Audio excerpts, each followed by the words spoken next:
दोस्तों एक बार फिर से मैं आपके लिए UP police constable form fill up 2026 apply online process की अपडेट लेके आ चुके हैं। किस तरह से आप यूपी पुलिस कांस्टेबल के 32,679 खाली पदों के लिए अपने फॉर्म अप्लाई कर सकते हो। वेरियस पोस्ट यहां पर निकली हुई है जिनके लिए आप 30 जनवरी 2026 तक अपना फॉर्म अप्लाई कर सकते हो। 12वीं पास कैंडिडेट फॉर्म अप्लाई कर सकते हैं, मेल फीमेल अप्लाई कर सकते हैं। फॉर्म अप्लाई करते समय अगर आपके सामने कोई भी टेक्निकल प्रॉब्लम आ रही है तो उसका हल भी आपको इस वीडियो में मिल जाएगा। आवेदन करते समय आपको कोई भी ऐसी गलती या फिर मिस्टेक नहीं करनी होगी जिसकी वजह से आपका एप्लीकेशन फॉर्म रिजेक्ट हो सकता है। अप्लाई करते समय आपको कुछ इंपॉर्टेंट इंस्ट्रक्शंस को भी ध्यान में रखना होगा, तभी आपका एप्लीकेशन फॉर्म भी सक्सेसफुली सबमिट हो पाएगा।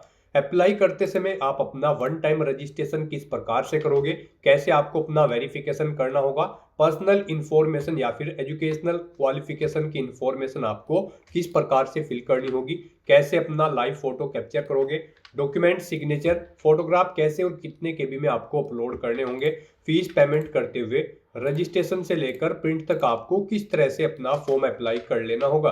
पूरी जानकारी के लिए आपको ये वीडियो शुरू से लेके एंड तक बिना स्किप किए हुए देखनी होगी। इस वीडियो को पूरा देखने पर ही आपके सभी सवाल और डाउट क्लियर होंगे। तो चलिए दोस्तों बिना कोई वक्त कमाए शुरू करते हैं UP police constable form fill up की पूरी जानकारी। फॉर्म भरने से पहले आपको सबसे पहले हमारी वेबसाइट IND सरकारी नौकरी के इस पेज पर विजिट करना होगा, जिसका लिंक आपको नीचे description plus first comment box में मिल जाएगा। और हमारे इस पेज पर विजिट करके आप यहां से यूपी पुलिस कांस्टेबल का फॉर्म अप्लाई कर सकते हो।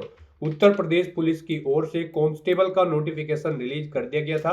32,679 वैकेंसीज निकली हुई है। इसमें आरक्षी नागरिक पुलिस के लिए 10,469 पद है। आरक्षी PS या सशस्त्र पुलिस के लिए 15,131 वैकेंसीज है। आरक्षी विशेष सुरक्षा बल के लिए 1,341, महिला बटालियन के लिए 2,282, आरक्षी घुड़सवार पुलिस के लिए 71, जेल वार्डर के लिए 3,385 वैकेंसीज निकली है। मेल फीमेल के लिए वैकेंसीज निकली हुई है। लास्ट डेट ऑनलाइन आवेदन करने की 30 जनवरी 2026 है। 21,700 से 69,100 से ली है। 12वीं पास कैंडिडेट अप्लाई कर सकते हैं। 18 से 22-25 वर्ष आयु सीमा है।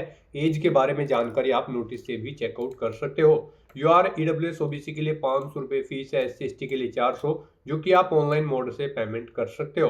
रिटन टेस्ट फिजिकल टेस्ट के आधार पे आपका सिलेक्शन होगा।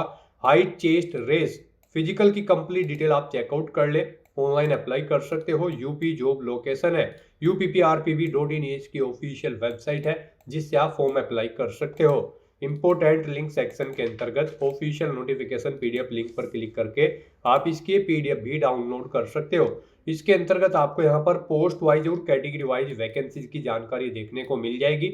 आवेदन करने की डेट आपकी क्या रहेगी, कितना फीस पेमेंट किस कैटेगरी को जमा करना होगा, क्या आपकी क्वालिफिकेशन है, एज लिमिट एज रिलैक्सेशन आपका क्या रहेगा, फिजिकल क्राइटेरिया की डिटेल, इसमें आपकी रनिंग कितनी रहेगी, हाइट चेस्ट आपकी क्या रहने वाली है। और यहाँ पर फॉर्म अप्लाई करते समय आप अपना वन टाइम रजिस्ट्रेशन कैसे करोगे, कैसे फोटोग्राफ सिग्नेचर अपलोड करोगे, किस तरह से लाइव फोटो आपको कैप्चर करना होगा।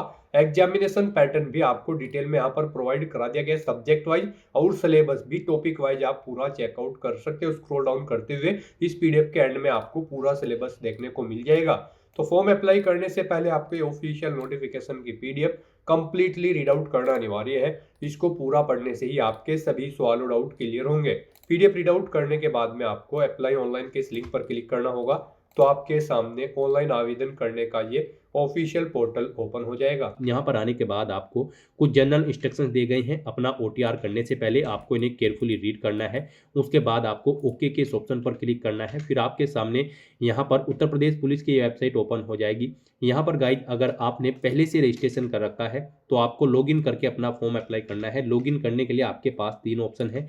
आप यहाँ पर लॉगिन विद अकाउंट या फिर लॉगिन विद आधार ID या फिर लॉगिन विद डिजी लॉकर के ऑप्शन पर क्लिक करके इन तीनों ऑप्शन में से किसी भी एक ऑप्शन का यूज करते हुए लॉगिन करके अपना फॉर्म अप्लाई कर सकते हो। और अगर आप यहाँ पर इस पोर्टल के थ्रू किसी भी भर्ती के लिए फर्स्ट टाइम अप्लाई करने जा रहे हो तो सबसे पहले यहाँ पर आपको अपना वन टाइम रजिस्ट्रेशन करना होगा। उसके लिए यहाँ पर आपको for new users create your one time registration OTR account में रजिस्टर हियर के इस ऑप्शन पर क्लिक करना है और अपना वन टाइम रजिस्ट्रेशन करना है और उसके बाद आपको अपने फॉर्म अप्लाई करने होंगे। तो आप रजिस्टर हियर के इस ऑप्शन पर क्लिक करें। आपके सामने यहाँ पर रजिस्ट्रेशन का इंटरफेस ओपन हो जाएगा।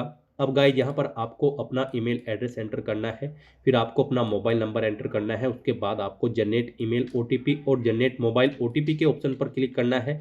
फिर आपकी ईमेल आईडी और मोबाइल नंबर पर ओटीपी आएंगे, वो ओटीपी आपको यहाँ पर एंटर करने हैं और उसके बाद आपको वेरीफाई एंड प्रोसीड के इस ऑप्शन पर क्लिक करके अपनी ईमेल आईडी और मोबाइल नंबर को वेरीफाई करना है। इस तरह से यहाँ पर आपका मोबाइल नंबर और ईमेल आईडी सक्सेसफुली वेरीफाई हो जाएगी। फिर यहाँ पर आपको अपना वेरिफिकेशन कंप्लीट करना है। सबसे पहले यहाँ पर आपको चेकबॉक्स को ओके करना है कि यहाँ पर आपने अपनी 18 साल आयु कंप्लीट कर ली है। फिर यहाँ पर आपको अपनी सहमति प्रदान करनी है अपनी वेरिफिकेशन के लिए। उसके लिए आपको ये डिटेल हिंदी और इंग्लिश में प्रोवाइड कराई गई है। आप किसी भी लैंग्वेज में रीड करने के बाद यहाँ पर इस चेकबॉक्स को ओके करें। सुनना चाहते हैं तो इस ऑप्शन पर क्लिक करके आप इस डिटेल को सुन भी सकते हैं और फिर आप अपनी सहमति यहाँ पर प्रोवाइड करा सकते हैं। उसके बाद यहाँ पर आपको अपना वेरिफिकेशन करना है। यहाँ पर आप अपना वेरिफिकेशन दो तरह से कर सकते हो। आप आधार के थ्रू अपना वेरिफिकेशन कर सकते हो या फिर डिजी लॉकर के थ्रू आप अपना वेरिफिकेशन यहाँ पर कर सकते हो। और अगर आपके पास आधार और डिजी लॉकर नहीं है तो इनके बिना भी यहाँ पर आप अपना रजिस्ट्रेशन कर सकते हो। उसके लिए आपको I am not currently registered with Aadhaar और डिजी लॉकर के ऑप्शन पर क्लिक करना है और अपनी डिटेल्स यहाँ पर आपको मैन्युअली एंटर करते हुए अपनी वेरिफिकेशन यहाँ पर कंप्लीट कर लेनी होगी, अपना रजिस्ट्रेशन करना होगा।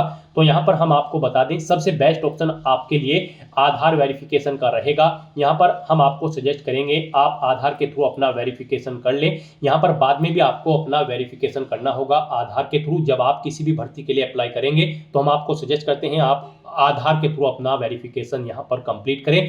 तो जैसे ही यहाँ पर आप वेरिफिकेशन थ्रू आधार के इस ऑप्शन पर क्लिक करेंगे फिर आपके सामने कुछ इस तरह से इंटरफेस होगा। अब यहाँ पर आपको अपना आधार नंबर एंटर करना है। उसके बाद आपको जनरेट आधार ओटीपी के ऑप्शन पर क्लिक करना है।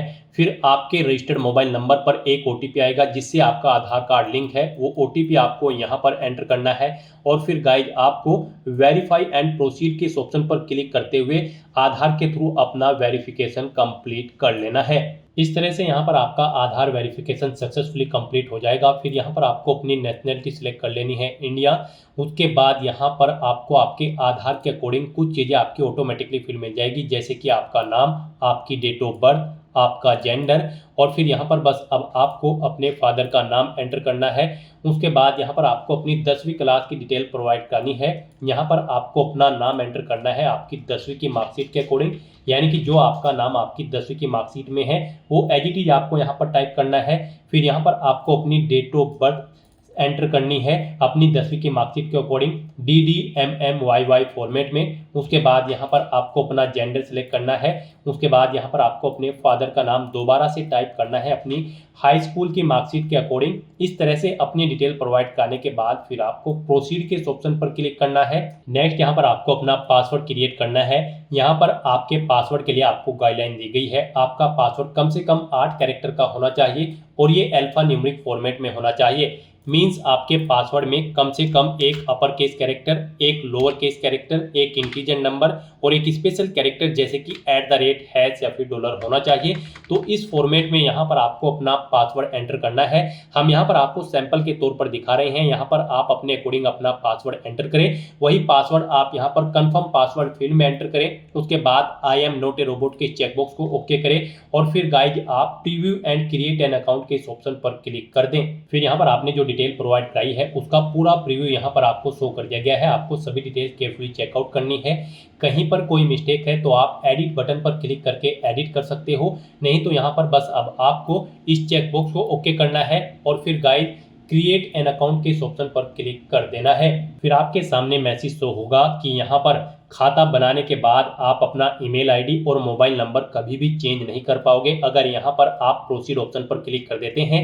और अगर आप चेंज आउट करना चाहते हैं तो इस मैसेज को कट करें और एडिट करके अपना मोबाइल नंबर या फिर ईमेल आईडी आप चेंज कर सकते हैं। तो यहाँ पर अगर सभी चीज़ें ओके हैं तो अब यहाँ पर आपको प्रोसीड के इस ऑप्शन पर क्लिक कर देना है। इस तरह से यहाँ पर आपका यूपी पुलिस की इस वेबसाइट पर 1 टाइम रजिस्ट्रेशन सक्सेसफुली कंप्लीट हो चुका है। अब यहाँ पर आपको लॉगिन करने के लिए 3 ऑप्शन दिए गए हैं। आप यहाँ पर इनमें से किसी का भी यूज करते हुए अपने डैशबोर्ड में लॉगिन करके यूपी पुलिस की आने वाली भर्तियों के लिए अपना फॉर्म अप्लाई कर सकते हो। इन फ्यूचर में जो भी भर्तियां आएंगी, बस यहाँ पर अब आपको इन तीनों ऑप्शन में से किसी भी ऑप्शन का यूज करते हुए लॉगिन करके अपने फॉर्म अप्लाई कर लेने हैं।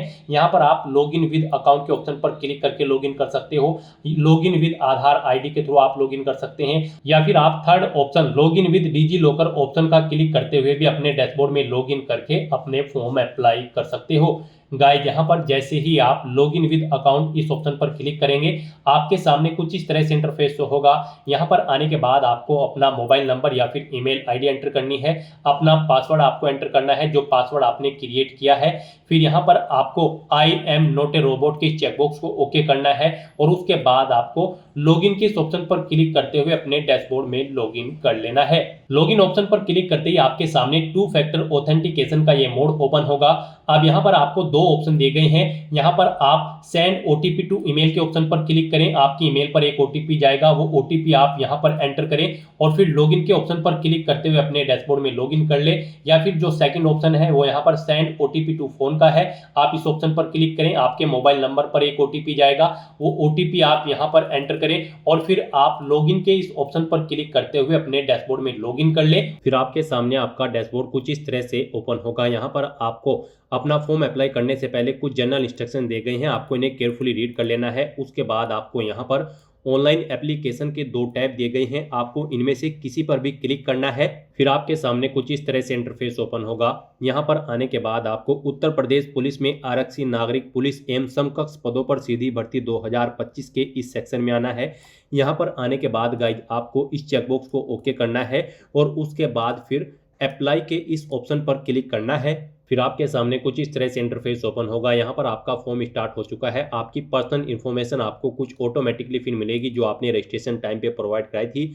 बस यहाँ पर आपको अपनी मदर का नाम एंटर करना है। उसके बाद गाइज आपको यहाँ पर अपना मैरिटल स्टेटस सेलेक्ट कर लेना है, आप मैरिड हो या फिर अनमैरिड। उसके बाद आपसे पूछा गया है कि क्या आप उत्तर प्रदेश के मूल निवासी हैं, अगर हैं तो आप यस ऑप्शन सेलेक्ट करेंगे। फिर यहाँ पर आपको अपना जिला सेलेक्ट करना है, जिस जिले से आपको डोमिसाइल प्रमाण पत्र जारी किया गया है। उसके बाद यहाँ पर आपको बताना है किस रैंक के अधिकारी ने आपको डोमिसाइल प्रोवाइड कराया है, वो आपको ऑप्शन सेलेक्ट करना है। किस डेट को इशू हुआ है वो डेट आपको सेलेक्ट कर लेनी है। यहाँ पर आपको डोमिसाइल सर्टिफिकेट नंबर देना है, सर्टिफिकेट का एप्लीकेशन नंबर और फिर आपको अपने डोमिसाइल का सीरियल नंबर यहाँ पर एंटर कर देना है। और अगर आप उत्तर प्रदेश के मूल निवासी नहीं हैं तो आप सिंपली नो ऑप्शन सेलेक्ट करेंगे। फिर यहाँ पर आप किसी भी कैटेगरी से हो, आपको जनरल कैटेगरी में काउंट किया जाएगा। उसके बाद यहाँ पर आपको अपनी कैटेगरी सेलेक्ट कर लेनी है। यहाँ पर आप जिस कैटेगरी से बिलोंग करते हैं आप अपनी कैटेगरी सेलेक्ट करें। गाइस, यहाँ पर अगर आप रिजर्व कैटेगरी से बिलोंग करते हैं तो फिर यहाँ पर आपको बताना है आपको किस जिले से आपका कैटेगरी सर्टिफिकेट इशू हुआ है, आपको वो जिला सेलेक्ट करना है। फिर यहाँ पर आपको अथॉरिटी का नाम सेलेक्ट करना है जिसने आपको आपका कैटेगरी सर्टिफिकेट इशू कराया है। किस डेट को इशू कराया है वो डेट आपको सेलेक्ट कर लेनी है। यहाँ पर आपको अपना कैटेगरी सर्टिफिकेट का एप्लीकेशन नंबर एंटर करना है, उसका सीरियल नंबर यहाँ पर आपको एंटर कर देना है। फिर यहाँ पर गाइज आपको अपना कोरोस्पोंडेंस एड्रेस एंटर करना है। यहाँ पर आप अपना कोरोस्पोंडेंस एड्रेस एंटर करें। उसके बाद आप अपना परमानेंट एड्रेस यहाँ पर एंटर करें और अगर आपका परमानेंट एड्रेस आपके कोरोस्पोंडेंस एड्रेस के अकॉर्डिंग सेम है तो आप यहाँ पर इस चेकबॉक्स को ओके कर दें। ऑटोमेटिकली आपका परमानेंट एड्रेस आपके कोरोस्पोंडेंस एड्रेस के अकॉर्डिंग यहाँ पर फिल हो जाएगा। उसके बाद गाइज यहाँ पर आपको अपना राज्य सेलेक्ट कर लेना है, यानी कि अपना स्टेट आपको सेलेक्ट करना है। उसके बाद आपको अपना डिस्ट्रिक्ट यहाँ पर सेलेक्ट कर लेना है। इस तरह से अपनी ये सभी डिटेल्स फिल करने के बाद फिर आपको यहाँ पर सेव के इस ऑप्शन पर क्लिक करके अपनी ये सभी डिटेल सेव कर देनी है और उसके बाद आपको नेक्स्ट के इस ऑप्शन पर क्लिक करना है। नेक्स्ट यहाँ पर आपको अपनी कुछ और डिटेल प्रोवाइड करनी है। गाइज, यहाँ पर आपसे पूछा गया है कि क्या आप स्वतंत्रता संग्राम सेनानी के आश्रित हैं, अगर हैं तो आप यस ऑप्शन सेलेक्ट करेंगे।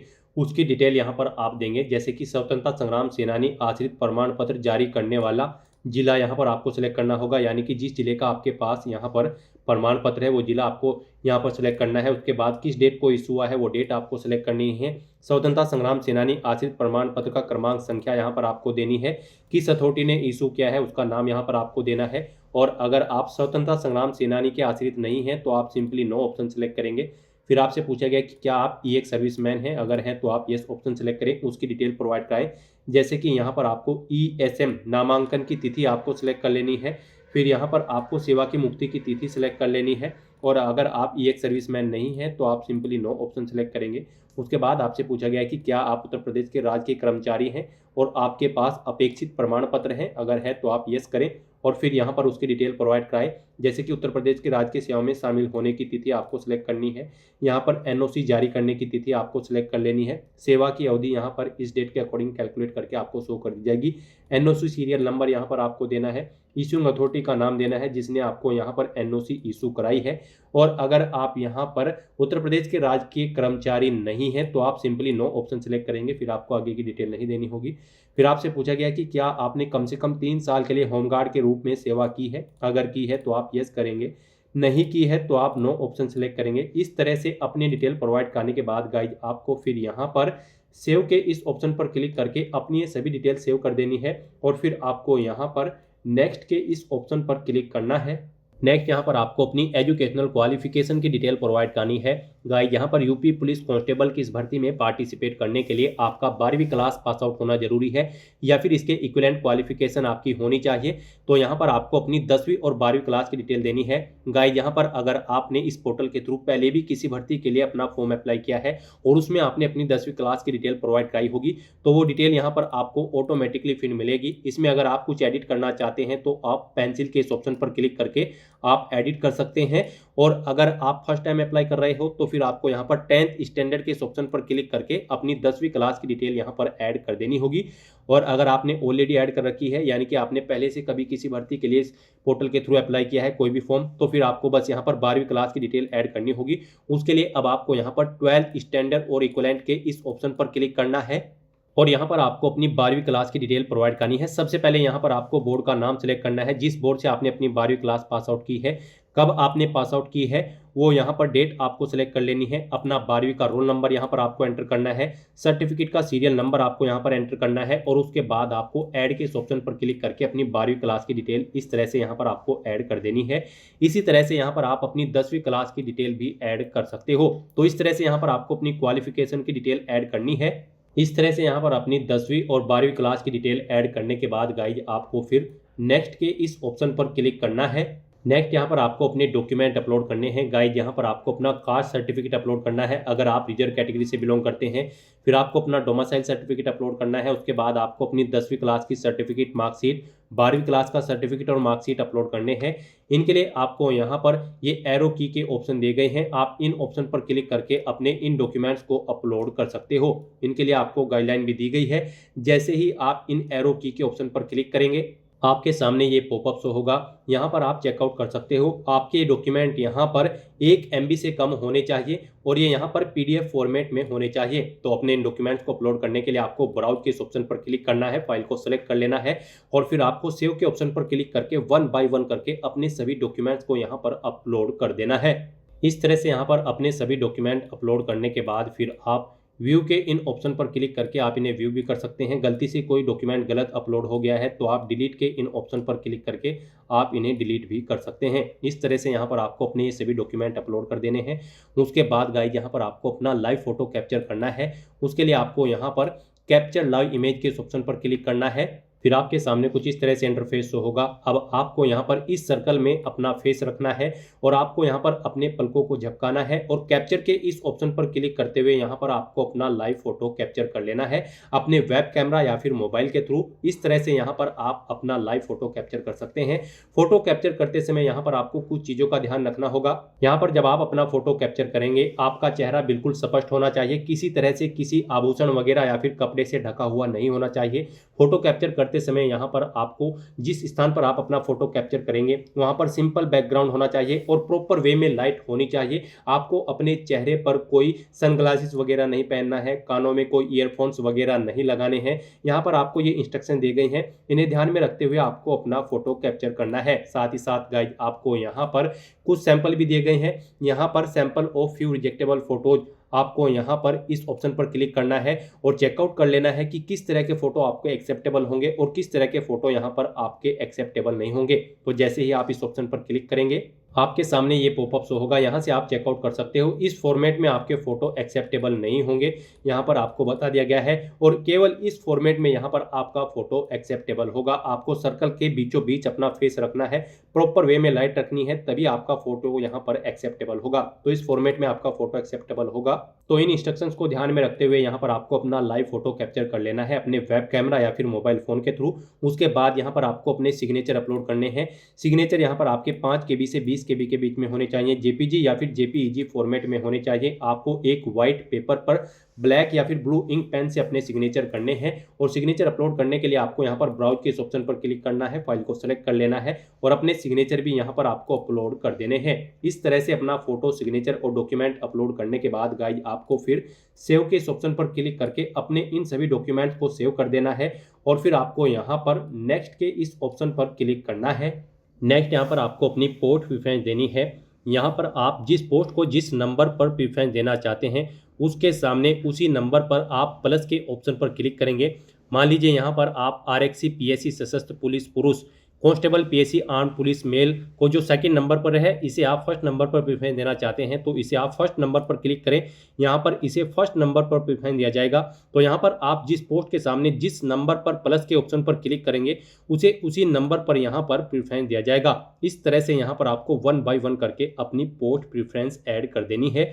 उसके बाद यहाँ पर आपको इस चेकबॉक्स को ओके करना है। फिर यहाँ पर आपको अपनी प्रीफरेंशियल क्वालिफिकेशन की डिटेल देनी है, यानी अधिमानी अर्हता की डिटेल देनी है। यहाँ पर आपसे पूछा गया है कि क्या आपके पास ओ लेवल का सर्टिफिकेट है कंप्यूटर में, DOEACC या फिर NIELIT सोसाइटी से।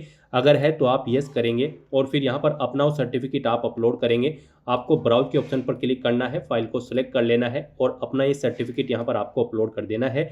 इसका साइज यहाँ पर 1024 KB से कम, यानी कि 1 MB से कम होना चाहिए। PDF फॉर्मेट में आपकी ये फाइल होनी चाहिए। और अगर आपके पास यहाँ पर ये सर्टिफिकेट नहीं है तो आप सिंपली नो के इस ऑप्शन पर क्लिक करेंगे। फिर आपसे पूछा गया है कि क्या आपने प्रादेशिक सेना में न्यूनतम 2 वर्षों तक सेवा की है, अगर की है तो आप यस करें। और फिर यहाँ पर आप अपना सर्विस सर्टिफिकेट अपलोड करें, 1 MB से कम उसका साइज होना चाहिए। आपको ब्राउज के ऑप्शन पर क्लिक करते हुए अपना ये सर्टिफिकेट यहाँ पर अपलोड कर देना होगा। और अगर आपने सेवा नहीं की है तो आप सिंपली नो ऑप्शन सेलेक्ट करेंगे।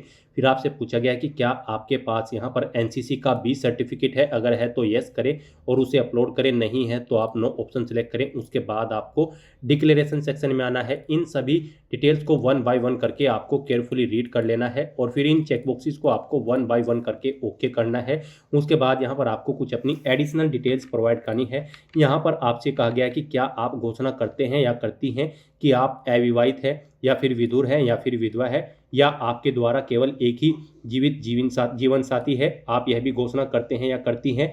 तो यहाँ पर आपको इन डिटेल्स को रीड आउट कर लेना है, और यहाँ पर आपको येस या नो में अपने आंसर्स प्रोवाइड करा देने हैं। आपको इन सभी डिटेल्स को 1 बाय 1 करके रीड आउट करके अपने आंसर्स येस या नो में प्रोवाइड करा देने हैं। फिर गाइस यहाँ पर आपको अपना पैलेस एंटर करना है। उसके बाद यहाँ पर आपको फिर प्रीव्यू एप्लीकेशन के इस ऑप्शन पर क्लिक करना है। फिर यहाँ पर आपको आपके एप्लीकेशन फॉर्म का पूरा प्रीव्यू शो कर दिया गया है। आपको सभी डिटेल्स केयरफुली चेकआउट करनी है, इसे नीचे स्क्रॉल डाउन करना है। उसके बाद आपको इस चेकबॉक्स को ओके करना है। कहीं पर कोई मिस्टेक है तो आप गाइस यहाँ पर एडिट के इस ऑप्शन पर क्लिक करके एडिट कर सकते हैं, और अगर सभी चीज़ें ओके हैं तो बस यहाँ पर अब आपको सबमिट के इस ऑप्शन पर क्लिक कर देना है। फिर आपके सामने ये पॉपअप शो होगा। यहाँ पर आपसे कहा गया है फीस पेमेंट करने से पहले आप अपने एप्लीकेशन फॉर्म में जितनी बार चाहें आप एडिट कर सकते हैं, लेकिन फीस पेमेंट करने के बाद आप अपने फॉर्म में एडिट नहीं कर सकते हो। तो यहाँ पर अब आपसे कहा गया है कि क्या अब आपको अपना फॉर्म सबमिट करना है। तो यहाँ पर अगर आप अपना फॉर्म सबमिट करना चाहते हैं तो आप सबमिट के इस ऑप्शन पर एक बार फिर से क्लिक कर दें। तो इस तरह से यहाँ पर आपका एप्लीकेशन फॉर्म सक्सेसफुली सबमिट हो जाएगा। यहाँ पर आपका फॉर्म तो सबमिट हो चुका है, लेकिन कंसीडर इसे आपके फीस पेमेंट के बाद ही किया जाएगा। गाइस यहाँ पर जनरल, OBC और EWS कैंडिडेट को 500 रुपये फीस जमा करानी होगी, और अगर आप SC ST कैटेगरी कैंडिडेट हैं तो आपको मात्र 400 रुपये फीस के रूप में जमा कराने होंगे, जो कि आप ऑनलाइन मोड से जमा करा सकते हो। फीस पेमेंट करने के लिए गाइस अब आपको यहाँ पर पे विद SBI E-पे के इस ऑप्शन पर क्लिक करना है। फिर आपके सामने ये पॉपअप शो होगा। अब आपको इस चेकबॉक्स को ओके करना है, और उसके बाद आगे बढ़ें /प्रोसीड के इस ऑप्शन पर क्लिक कर देना है। फिर आपके सामने फीस पेमेंट का ये इंटरफेस ओपन होगा। यहाँ पर आप debit card, credit card, prepaid card या फिर नेट बैंकिंग या फिर यूपीआई के माध्यम से अपना फीस पेमेंट कर सकते हो। यहाँ पर आपके लिए सबसे बेस्ट और इजी ऑप्शन यूपीआई का रहेगा। तो आप यूपीआई के इस ऑप्शन पर क्लिक करें। उसमें भी आपके पास फीस पेमेंट करने के लिए दो ऑप्शन है। आप अपनी यूपीआई आईडी यहाँ पर एंटर करके अपना फीस पेमेंट कर सकते हो। आप एंटर यूपीआई आईडी के इस ऑप्शन पर क्लिक करें। यहाँ पर अपनी यूपीआई आईडी एंटर करें। उसके बाद आप यहाँ पर वैलिडेट यूपीआई आईडी के ऑप्शन पर क्लिक करते हुए अपना फीस पेमेंट कर दें, या फिर आप क्यूआर कोड के थ्रू भी अपना फीस पेमेंट कर सकते हैं। आप यूपीआई क्यूआर के इस ऑप्शन पर क्लिक करें और फिर गाइज आप यहाँ पर पे नाउ के इस ऑप्शन पर क्लिक करें। फिर आपके सामने ये क्यूआर कोड शो होगा। आप इसे अपने यूपीआई क्यूआर कोड स्कैनर से स्कैन करें और अपना फीस पेमेंट कर दें। सक्सेसफुली फीस पेमेंट करते ही यहाँ पर आपके एप्लीकेशन फॉर्म की सभी टास्क कंप्लीट हो जाएगी। उसके बाद आपको अपने एप्लीकेशन फॉर्म का एक हार्ड कॉपी प्रिंट आउट ले लेना है फ्यूचर यूज के लिए, फ्यूचर रेफरेंस के लिए, और आप अपने डैशबोर्ड में भी जाकर चेकआउट कर सकते हो कि आपका फॉर्म सक्सेसफुली सबमिट हो चुका है या फिर नहीं। तो दोस्तों ऐसे आप यूपी पुलिस कांस्टेबल की इस भर्ती के लिए अपने फॉर्म अप्लाई कर सकते हो बिना कोई मिस्टेक किए हुए। आज की इस वीडियो में बस इतना ही। आई होप ये वीडियो आपको पसंद आई होगी। अगर पसंद आई हो तो इसे लाइक और शेयर करें। चैनल पर नए हो तो इसे सब्सक्राइब कर लें। Thanks for watching.